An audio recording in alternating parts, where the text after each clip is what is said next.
सुबह की पहली किरण जब आकाश में फैलती तो जंगल के सारे जीव जाग जाते। पर एक तोता था, राजू, जो सूरज से पहले जागता और जैसे ही पहली रोशनी पहाड़ों को छूती, वह आकाश में उड़ने लग जाता। राजू कोई साधारण तोता नहीं था। वह सपना देखता था, दूर के पहाड़ों के पार उड़ने का, नए आकाश छूने का और वहां जाकर कुछ अनोखा करने का। बाकी पक्षी उसे देखकर हंसते थे। अरे, तू तोता है? तू सिर्फ बोलने और लोगों की नकल करने के लिए बना है, कौवा कहता। इतनी ऊंचाई पर उड़ने के लिए तो बाज बनना पड़ता है, चील ताने मारती। पर राजू बस मुस्कुराता और कहता, मैं सूरज के साथ उड़ता हूँ क्योंकि मैं सपनों के पीछे उड़ना चाहता हूँ। हर दिन वह उड़ता, थोड़ा और ऊंचा, थोड़ा और दूर। धीरे धीरे उसके पंख मजबूत होने लगे, उसकी आंखों में आत्मविश्वास चमकने लगा।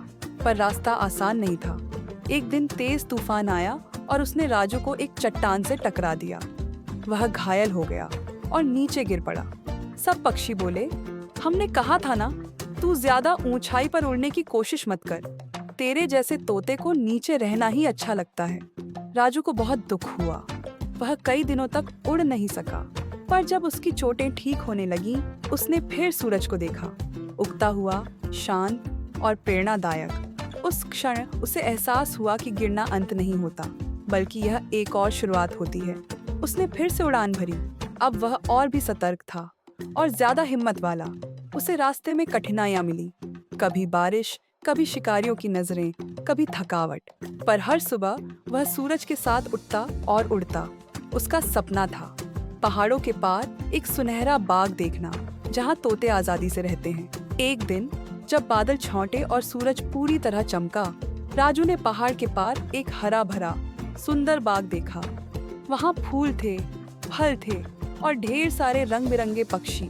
वह वहां पहुंचा और उसकी आंखों से आंसू बह निकले। उस बाग के पक्षियों ने उसका स्वागत किया और वहां के एक बुजुर्ग तोते ने कहा, हमें कई सालों से कोई ऐसा नहीं मिला जो इतनी दूर उड़कर यहाँ आया हो। तू हमें यह सिखाने आया है कि सपने सिर्फ देखे नहीं जाते, उन्हें जिया भी जाता है।